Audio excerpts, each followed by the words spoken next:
الحمد لله رب العالمين والصلاة والسلام على أشرف الأنبياء والمرسلين وعلى آله وصحبه ومن تبعهم بإحسان إلى يوم الدين. أما بعد فأعوذ بالله من الشيطان الرجيم. بسم الله الرحمن الرحيم. والذين جاهدوا فينا لنهدينهم سبلنا صدق الله العظيم. گرامی قدر میر مجلس جناب مفتی محمد تقی عثمانی صاحب دامت برکاتہم العالیہ، ہمارے نہایت قابل احترام جناب اسحاق ڈار صاحب وفاقی وزیر خزانہ پاکستان، اسٹیج پر موجود اکابرین امت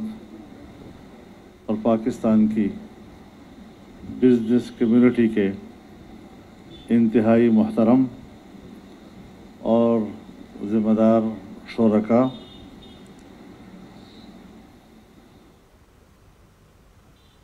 آج کا یہ سیمینار جس موضوع پر منعقد کیا گیا ہے، اس ضرورت کے تحت کہ جب وفاقی شرعی عدالت نے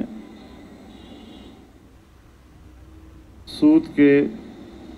خاتمے اور سود سے پاک معیشت کو ملک میں نافذ العمل کرنے کا فیصلہ صادر کیا، میں نے وزیر اعظم پاکستان سے اس پر عمل درآمد کے حوالے سے گفتگو کی اور اسٹیٹ بینک آف پاکستان اور نیشنل بینک آف پاکستان جو حکومت کے زیر انتظام ہوتی ہیں، ان کی طرف سے دائر کردہ اپیلوں کو واپس لینے کے لیے مطالبہ کیا۔ میں خیر مقدم کرتا ہوں حکومت کے اس فیصلے کا، اور جناب اسحاق ڈار صاحب نے جب پریس کانفرنس میں اپیلیں واپس لینے کا اعلان کیا تو مجھے اس بات پر خوشی بھی ہے اور ان کا شکر گزار بھی ہوں کہ وہ پریس کانفرنس سے سیدھے میرے غریب خانے پہ تشریف لائے بمام گلدستے کے، اور بجائے اس کے کہ میں ان کو مبارکباد دیتا، انہوں نے مجھے اس پر مبارکباد دی، اور پھر اپنے الفاظ میں انہوں نے میڈیا سے بات کی کہ ہم اللہ اور اس کے رسول صلی اللہ علیہ وسلم کے ساتھ جنگ کے متحمل نہیں ہیں، آج ہم اس جنگ کا خاتمہ کرتے ہیں اور اللہ اور اس کے رسول کے سامنے سرنگوں ہونے کا اعلان کرتے ہیں۔ میں سمجھتا ہوں کہ اس اعلان سے ایک حوصلہ افزائی ہوئی اور ایک امید برائی، اور بقول مولانا زاہد الراشدی صاحب کے کہ حکومت ٹریک پہ آ گئی ہے۔ اب ٹریک پہ آنے کے بعد اس کو چلانا بھی تو ہے۔ تو یہ جو آج کا سیمینار ہے، یہ در حقیقت حکومت کو اب آگے چلانے کے لیے قومی اور اجتماعی طور پر ہم نے ایک محنت کرنی ہے اس کے لیے۔ اسی لیے ایک تجویز تو یہ کہ صرف علماء کرام ہوں، تمام مکاتب فکر کے ہوں۔ سو علماء کرام تو اول دن سے قرآن و سنت کے حوالے سے جو رائے رکھتے ہیں اس میں نہ کوئی تردد ہے نہ کوئی ابہام ہے، لیکن ضرورت اس امر کی ہے کہ پاکستان کی بزنس کمیونٹی، کاروباری طبقہ، تاجر برادری، وہ بھی اس سیمینار کا بنیادی حصہ بنے اور ان کی طرف سے بھی ایک میسج جائے کہ یہ مسئلہ صرف مذہبی لوگوں کا نہیں بلکہ بحیثیت مسلمان